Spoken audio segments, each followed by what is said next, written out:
Noon, topping news 11 at 5. U of M students facing a financial crunch. It's a double whammy. There's talk on campus of cutting the wages of student employees, while at the same time the financial aid many students depend on is getting thin.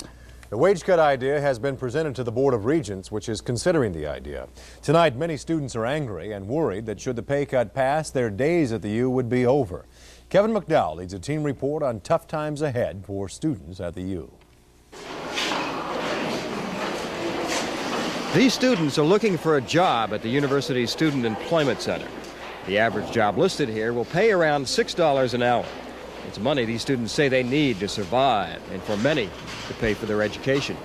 Students are not, as some people like to believe, living high off the hog or using their student loans for trips to Jamaica. We're trying to live, go to school. The student employee pay cut idea under consideration would cut wages 20% in some cases. The hardest hit would be those at the low end of the wage scale. It's estimated over 13,000 students would be affected. Students like Amy Cattleberg, a senior who's been working at the student union for a year. If they cut it, I will have to go elsewhere and find a job, probably waitress nights, which will cut into schoolwork and that type of thing too. Many students say they would have to get a second or a third job or cut back their class load if the pay cut is adopted. The university, meanwhile, says the cuts are necessary to reduce costs and encourage the creation of more jobs. The pay cut proposal comes at a bad time, a time when the lack of financial aid for students is getting serious. Mary Stuckey has more on that. For many students, financial aid can mean the difference between going to college or not. But federal lawmakers have been cutting back, and the state may join the trend. In 1975, 80% of federal assistance to college students was in the form of grants, which do not have to be paid back. Today, only 40% are grants, and the government will let an undergraduate borrow up to $50,000. Some experts say that's creating a nation of debtors. I think that there are students who accumulate an excessive debt burden such that by the time that they get out of school that they are headed for bankruptcy. Some also worry that only well-to-do students will afford college. I wouldn't be able to go to school without the loans at all. I'm working on getting a revision for my work study, seeing if I can earn more. In times of tight budgets, lawmakers must make the tough decisions on where to spend money, and students will be asking for more. Mary Stuckey, News 11. Governor Perpich has proposed that students pay more of the cost of their college educations. Yesterday, the Archdiocese of Minneapolis-St. Paul and the Archdiocese of Winona were charged with negligence for allowing a priest with a reported history of abusing young boys to give religious instruction. Today, spokesman for the Twin Cities Archdiocese would not comment directly on the charges, but they expressed concern and compassion for, quote, all victims of abuse. There was no response today from the Archdiocese of Winona, and no court date has been set. Today marks the end of a 2-year struggle for a Minneapolis man. Today, Tom Cronk's lawyer handed him a check for an out-of-court settlement with the Hennepin County Welfare Department. A recent News 11 investigation discovered that the County Welfare Department had been duped by a fraudulent AFDC application by Cronk's ex-wife, and that the county had wrongfully charged Kronk several $1,000s in reimbursement fees. Kronk told News 11 today that he feels vindicated and glad that his struggle with the Hennepin County Welfare Office is finally over. A tax on smokers to pay for new construction projects. That's what Governor Perpich proposed today. An additional 15 cents on each pack of cigarettes sold in Minnesota to help pay for new buildings for the state university, an Olympic training center, even a golf course on the Iron Range. The proposal would raise cigarette taxes to 38 cents a pack, the highest in the nation. It's all part of the governor's goal to create a smoke-free Minnesota by the year 2000. Spokesmen for the National Tobacco Institute in Washington were quick to respond to the governor's proposal today. Not surprisingly, they're opposed to any additional tax on their products, calling the idea unfair, especially to low-income smokers. Low and middle-income seniors should be concerned as the Reagan administration prepares to make sweeping changes in the way private pension plans are handled. John Bachman reports the federal government's proposals would affect most of us right where it hurts the worst, in our pocketbooks. Now, there ought to be a massive uprising from people, whether they be union or not in this country, saying, what are you doing to us? They're not doing it yet, but the proposed changes in the pension law are likely to stir up some controversy. Under current federal pension laws, pension funds must be used exclusively for the benefit of employees. Employers are not allowed to dip into those funds. But the Reagan administration wants to change that in a basically two-pronged approach. Employers would be able to use the surplus money in pension funds for their own benefit. However, at the same time, new restrictions would be imposed on terminating pension plans, which is how management and corporate raters currently get to that surplus. Still, how will employees respond to the idea of their company using funds that have made extra money over the years? The workers naturally have helped with this and expect to reap the benefits of it. Under this quirk, the employer can sit back and say, hey, we're going to take that money out of there. Companies are not officially responding to these proposed changes because nothing has publicly been released yet. But when the measure goes before Congress in a few weeks and details are made available, undoubtedly the debate will begin. John Bachman, News 11 in Golden Valley. The Reagan administration has not yet announced exactly when the proposed changes will be presented to Congress. Well, Paul Douglas is standing by to announce exactly what the weekend weather looks like. He's out back. Some changes on the way, compliments of old man winter. A little bit of colder air is on the way. We have been spoiled, let's face it, over the past couple of weeks, really since mid-December. It is going to cool down slightly. I don't think you're going to be able to wander out in your backyard in a sport coat or even a light jacket by late tonight. Some colder Canadian air coming south. We're still looking at low to mid-30s for highs over the weekend. That's still a good 8 degrees above normal. And we're just going to get nicked by the dregs of what's going to be a major snowstorm for places like Chicago and Indianapolis and Cincinnati. More on that after a look at today's trivia quiz question, and it's a doozy, it's a mouthful. What the heck is triskaidekaphobia? What did he say? Triskaidekaphobia. Is it fear of a full moon, fear of melting snow, fear of blizzards, or D, fear of the number 13? There may be more than one answer today. An answer coming up in about 20.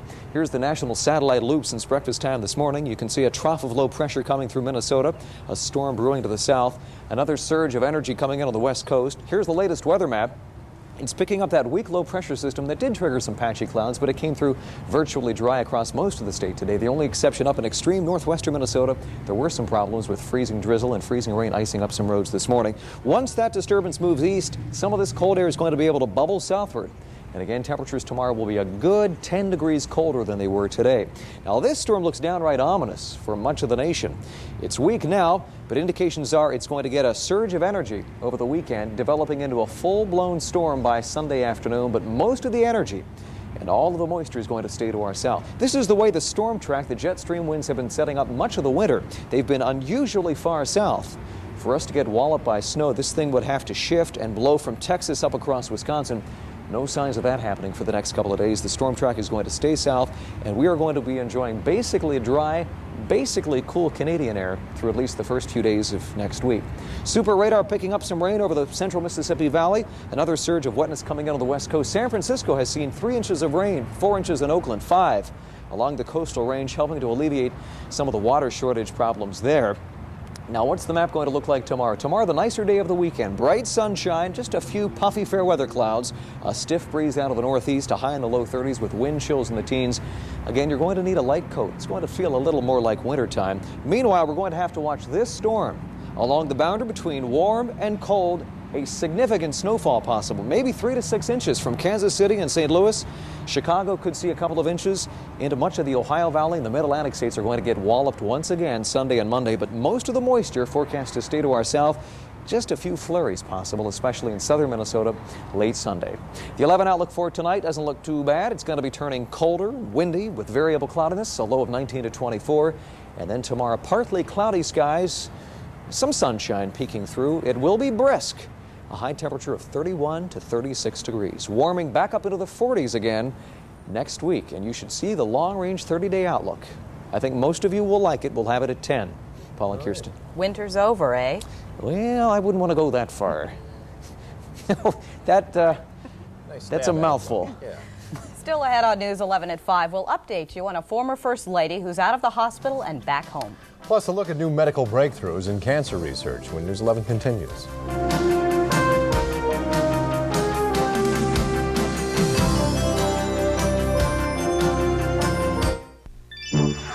You didn't have have time for the supermarket, but why didn't you stop at Tom Thumb? You could have shopped fast and saved on these cabin fever specials. Tom Thumb has Totino's 10-ounce sausage or pepperoni pizza for just 99 cents. A gallon of Wild Springs distilled or spring water is only 59 cents. And a Deli Express Chuck Wagon sandwich is just 79 cents. So hurry in and save at Tom Thumb. Who knows when you'll get another chance? Well, come on over, baby. Whole lot of trucking going on. Tough Toyota trucking, whole lot of trucking going on. Your Toyota dealer has the compact truck value you need. Work trucks with the biggest payloads, 4x4s with extra long cruising range. Prices so low, you'll know they're a bargain. And with the best model selection, the truck you have in mind is easy to find. Come on over, baby. Whole lot of dealing going on. Who could ask for anything more? See your Toyota dealer. Yeah. In recent years, most innovations in frozen pizza have come in the area of crust. Thicker crusts, thinner crusts, lighter crusts, crustier crusts. Double Top Pizza from Tombstone puts the crust where it belongs, on the bottom of the top. And our crusts are doing double duty because Double Top doubles the toppings. Double the meat, double the cheese, double the taste. Double Top Pizza from Tombstone. You'll think twice before you buy anything else. It's 2 a.m. Your daughter's not home. You're more than worried because she has a problem with alcohol or drugs or both. You've tried everything to get her to stop. Tonight it would be enough just to know she's all right. But what about tomorrow? When you think there's absolutely nothing more you can do, there's one thing you must do. Get your child professional medical care. Call the Adolescent Care Unit. Nobody cares the way we do. One man is dead, another remains in serious condition this afternoon following an overnight two-car collision. Police and rescue squads were called out to 52nd and Hiawatha in Minneapolis around 1:30 this morning. Eyewitnesses said when the two cars hit, 27-year-old Robert River was thrown through the windshield, then died at the scene. The driver of River's car, 44-year-old Howard Pike, remains in intensive care. The driver of the second car was treated and released. Pat Nixon is reportedly resting comfortably this afternoon. The former First Lady was operated on yesterday to remove a small tumor from her mouth. She's out of the hospital today and at home with her family. Doctors are saying Mrs. Nixon's chances for a full recovery are excellent. At St. Paul Ramsey this afternoon, young Jennifer Teets is in serious condition after undergoing surgery for the second time. Skin graft surgery to help heal her burn wounds. To brighten Jennifer's hospital stay, kids from Parkview School in White Bear Lake sent special Get Well Soon cards and Valentines. The sentiments of many of us around 11 country today. It was 15 years ago this week the federal government officially declared war on cancer. Tremendous advances have been made over the past decade, but as News 11's Diane Rossi tells us, there's still a long way to go in conquering the killer disease. Chirping seagulls and a gentle sea are the simple pleasures in life that Bonnie Fraser no longer takes for granted. Just a few months ago, her body was riddled with malignant tumors. Cancer, which began in her colon, was spreading throughout her body like wildfire. Doctors' prediction? Death within 1 year. Initially, I felt defeat, anger, many emotions. Mainly, I couldn't accept it. Just wasn't in me to accept that there's nothing that can be done. But at 45, Bonnie believed there were still beaches to stroll and seashells to save. So she set out across the country in search of a cure. I had read about interferon. And Bonnie had heard about Dr. Rajko Medenica, a European cancer specialist now treating patients in Hilton Head, South Carolina. His unusual approach combines the use of chemotherapy with interferon.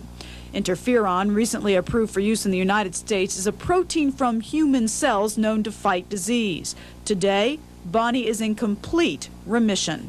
I have, I guess, probably a totally different attitude at this point as far as really what my life is and what I do every day. I take it one day at a time. Diane Rossi, News 11 in Atlanta. Diane's series continues tomorrow night with a look at how another doctor is using interferon successfully to fight other forms of cancer. Still ahead on News 11 at 5, Jeff Passolt takes in a tailgate party at the Met Center. And we'll show you what's new at the zoo, but first, here's today's Dow closing from Wall Street.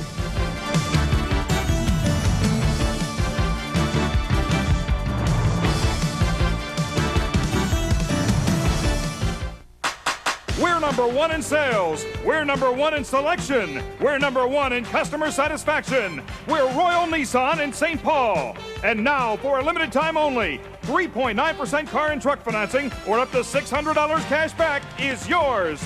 Other Nissan dealers have 3.9 trucks only. Only Royal Nissan has 3.9 cars and trucks for up to $600 cash back.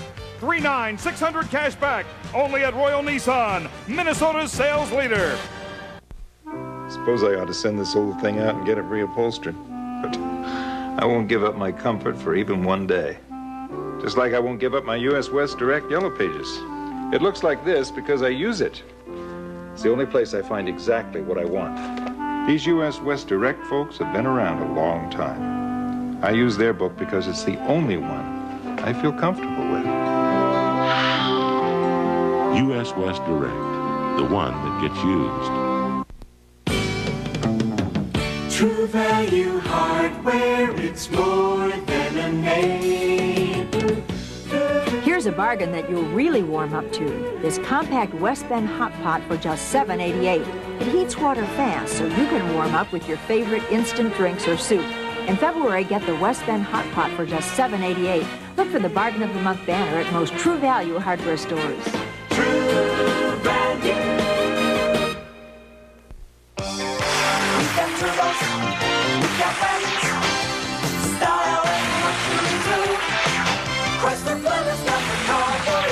We're driving to be the best with new 87 Chrysler LeBaron GTS Premium. Now get low 3.7% financing or $1,000 cash back. Chrysler